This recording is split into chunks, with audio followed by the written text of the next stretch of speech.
Arkadaşlar Ford C-Max panoramik tavan perdesinin tamiratını tamamladık. Denemesini yapıyoruz.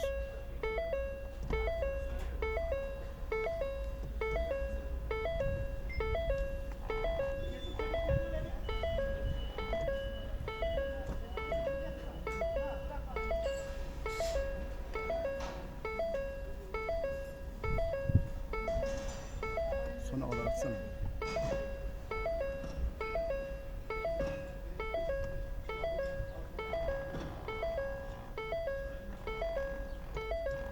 İşlem başarılı arkadaşlar. Herkese hayırlı işler, hayırlı günler.